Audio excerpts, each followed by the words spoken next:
Hi, this is Paul, and this time with Cosmic Encounter, I wanted to show you expansion set 9. I showed you 1 through 8, and plus some other stuff last time. This one should go real quick, I hope. What they did with expansion set 9 is they made a change to a lot of the hexes, the cone, some of the star discs, like one of each color of the star discs in the Destiny pile. But let's start with the cone. If Okay, what they had us do is they had us put a little sticker on one star disc of each color uh, in the Destiny pile, and if it came up like this, I know it's going to come up because I put it there. That's a reverse cone symbol. This is the normal cone. The reverse cone looks like that. The only difference between the reverse cone and the regular cone is that the offensive allies here would be like the defense for their what they would get. They would either get cards from the deck or tokens from the warp for the when they wouldn't get the base with the offense.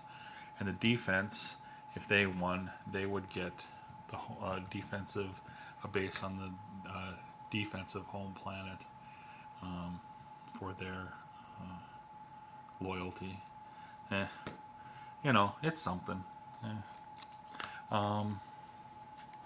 The next one I want to do is do the warp. The warp normally looks like this, the big warp in the middle, but they changed the warp to this to make it a little different. There's the same warp that we're used to. Over here is the next level down from the warp called the Pra, which is the warp backwards. The Pra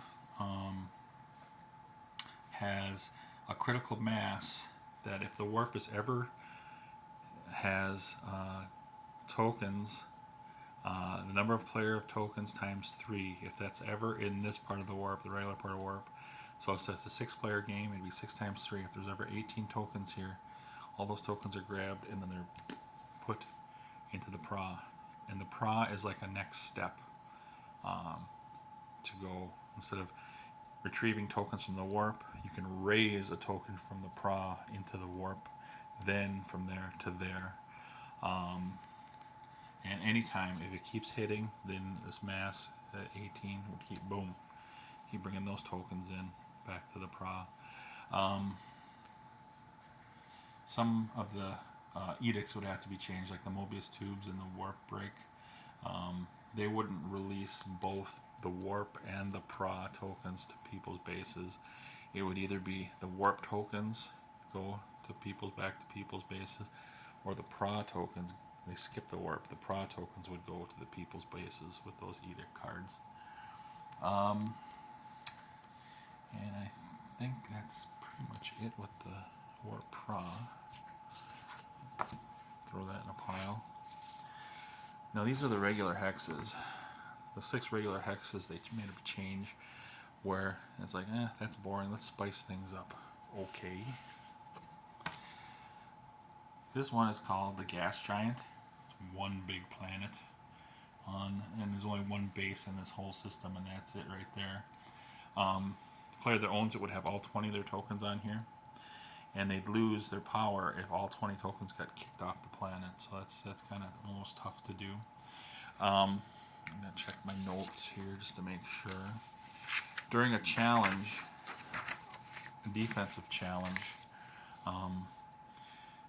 the player can put as many tokens here that are going to be risks in the challenge and put the rest of his tokens back behind to signify how many tokens are in the challenge. That's about it for that one. The next one is Pulsar. I kind of have a video where I showed you what this looks like when it's with the other tokens and stuff and all fully loaded, but I thought I'd do a quick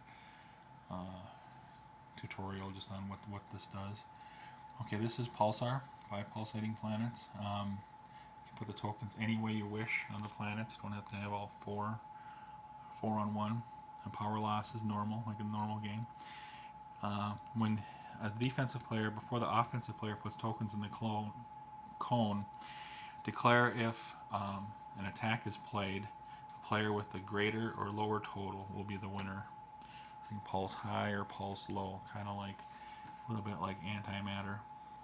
Yeah, something, huh? And then also you choose the defensive planet as long as the offensive player doesn't already have a base there. Even if there's 0 tokens on that base. So, a little different, huh? We got rings. You place 20 tokens any way you wish on the rings. Yeah. All the rings have numbers. Power loss is normal, like normal play. When you're the defensive player, on this base ring, you add 2 to your total.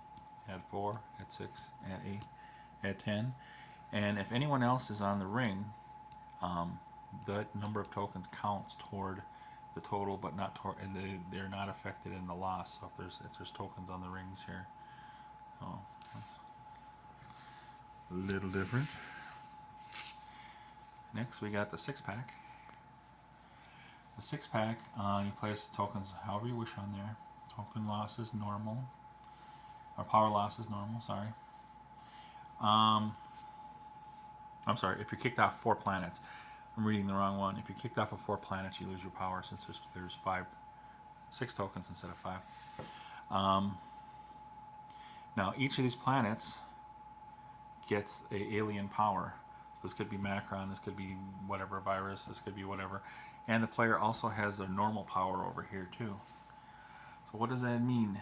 That means as a defensive, when you're defending as the defensive player, defending the home planet, before the offense places tokens in the cone, you choose which defensive planet he's going to go after, and so that planet has an alien power on it.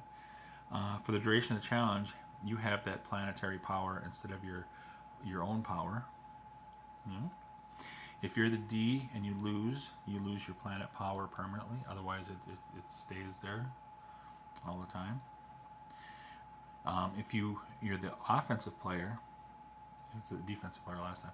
If you're the offensive player, you may use one of your planetary powers here, any one of these, as instead of your own power, as offense, attacking somebody else. But as soon as you do that, whether you win or lose, that power is taken out of the game. So then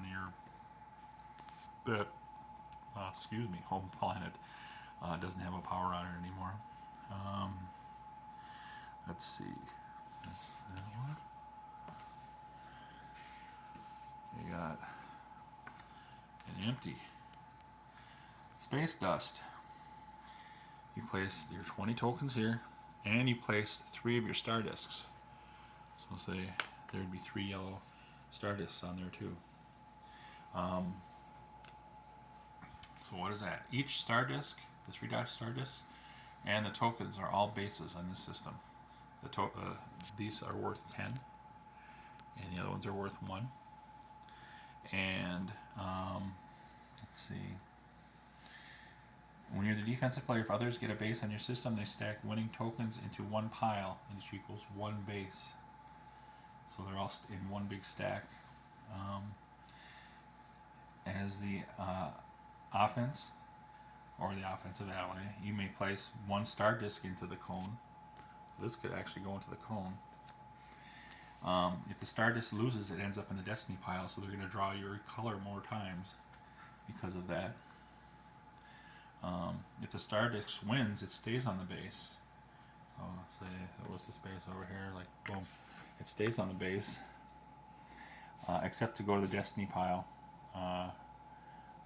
Destiny pile, discard pile. If it's challenged and you lose. So there's that. So that kind of makes that one kind of tight. So you basically have 20 bases with tokens and 3 bases with the star disc. And if you all 20 tokens and 3 Stardust are kicked off, if it looks like this, then you lose your alien power. Lastly, it's Spiral. It has the numbers 1 through 5 on it. You place tokens any way you wish on it. Power loss is normal, like a normal game. When you're the defensive player, defending a D planet, you get the reward, whether you win or lose, of warp tokens or deck cards per the number on the planet, whether you win or lose. So if this planet is challenged, you're going to get one, whether you win or lose, one warp token and one deck card for sure. You may get other ones if you lose other ways. You may get consolation too, but depending on what number that is, you're going to get that each time it's challenged. That's all I got for the weird hexes and stuff, cone stuff. They did try to add a 7th and 8th player to the game, not with hexes, but with just people guessing who's going to win, or people jumping in and out of the game, taking other players' spots, and it's like, can't take that. Anyway, I don't know what I'm doing next. I think I know what I'm doing next. I gotta get a basic challenge in here. But thanks for watching again, guys.